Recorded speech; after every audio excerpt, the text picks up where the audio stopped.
daughter of an immigrant father and also of a mother from the Black Belt of Mississippi, I live a life of intersectionality, but also one of relative privilege due to the sacrifices of my parents. I also embrace the fact that none of us are free if one of us is oppressed. Therefore, I exist within the inextricably linked tapestry of multiple oppressions that exclude so many of us collectively from the rights that should be afforded to all of us, to the common.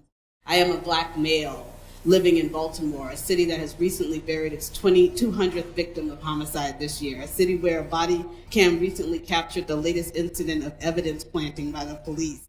I know that I can't walk down the street for fear of being harassed, at least, and brutalized and even murdered are not far from the likelihood of what would happen to me. I had to flee from one nation to the very nation that is responsible for the conflict that caused me to flee in the first place. Here I am called an alien, an illegal, a terrorist. I am a single mother, a head of household. I used to live in Seattle. I knew I was in trouble when the bike lanes and the cupcake shops started to appear. Then my rent doubled overnight, and now I sleep on the couch at my sister's place while my kids sleep on the floor in an inflatable mattress. I live in fear simply because I don't conform to a gender binary, and I have buried too many of my friends who have suffered the fatal results of hate-filled homophobia. I am a 9-year-old, and I am a member of a family that is so poor that we can't pay our gas heating bill. And then when my mother put a space heater in my room, it later caught fire and burned down our home. I was so stricken with guilt that I tried to take my own life. I am a member of a Navajo family living in the Four Corners region out in the Southwest. I don't have electricity, but there are 4 coal-fired power plants surrounding my home that are putting sulfur dioxide and nitrogen oxide into the lungs of myself and my children. But I don't have access to that very electricity which goes to power Phoenix and Las Vegas. I am an Appalachian coal miner in a profession where 76,000 of my comrades have died of black lung disease since 1968. While the people in power, the National Mining Association, have fought actively against the very regulations that would have protected me from coal mine dust. I am a Cameroonian woman who left the only home I've ever known, as well as my family, because our crops had dried up. And in crossing the border, I was sexually assaulted. Now I'm HIV positive. I am a child named Destiny who lives in East Chicago, Indiana. The lead levels in my blood were 30 times the allowable limit. And my family, like 1,100 families, was ordered to move from the only home that I've ever known in my housing project because they did recent testing on the soil in my backyard, and they found that the EPA limits are 400 parts per million, but the soil in my backyard was 91,000 parts per million. And when they came into my house and they tested the dust in my home, the levels were 32,000 parts per million in my very home. My name is Warshan Shirway.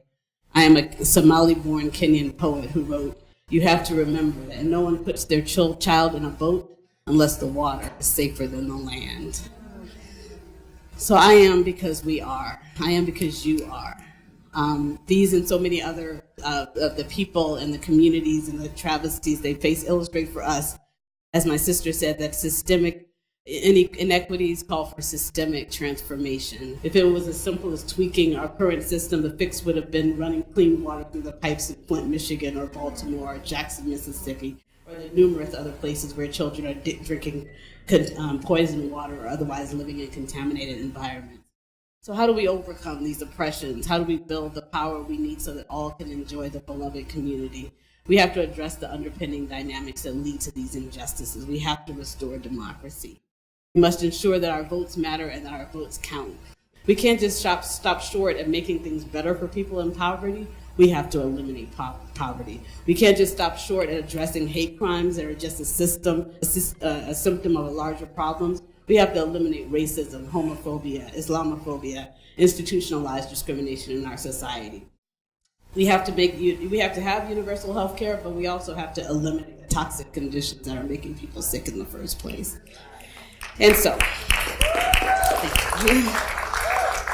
while we live in this kind of interlinked miasma of oppression, we also recognize that we are also linked to the stories and the champions of resistance that give us hope and begin to light the way. And so in resistance and revolution, we have Dorothy Felix of Mossville Environmental Action Network in Louisiana and her community, which is one of the sacrifice zones referenced earlier. But they are really keeping up the fight for their community and saying, we're not moving, these toxic facilities need to move. We have Casey Camp of the Ponca tribe in Oklahoma. During an event we had, she came out and really was standing in support with us and said we need to come together across our differences and be as one and talking about the need to make this energy transition.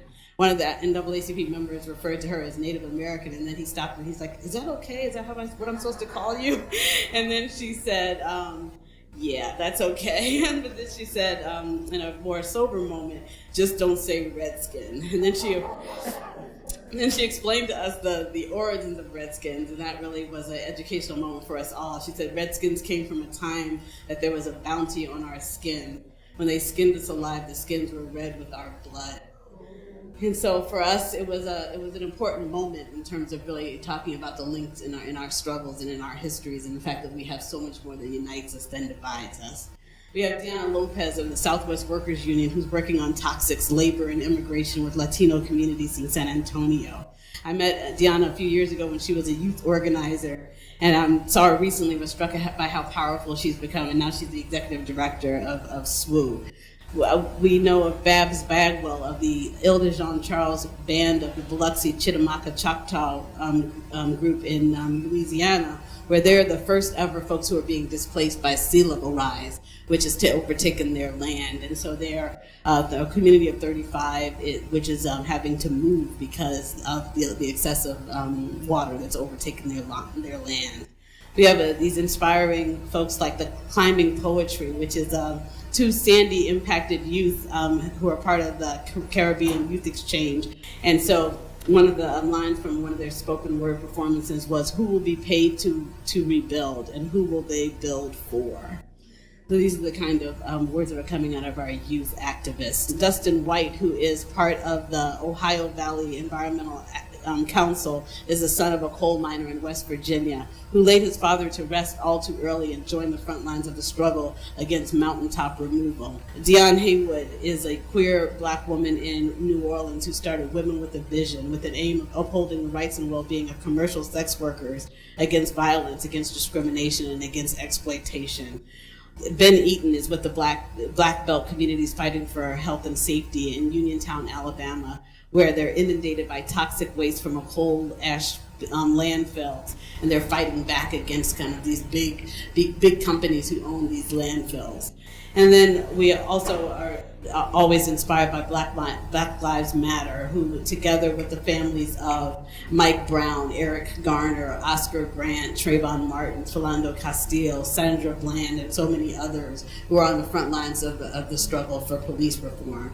And then finally, we have the legacy of Charity Hicks, who is an amazing food justice activist and a phenomenal person who was with the Eastern Michigan Environmental Action Council. She passed on tragically by being struck by a car, actually, when she was visiting the Left Forum a few years ago. But her legacy has really brought food justice to so many communities and local food movements that are taking away from the monopolies that are damaging our food systems. So through the strength and leadership of these folks and so many more, I believe that we will win.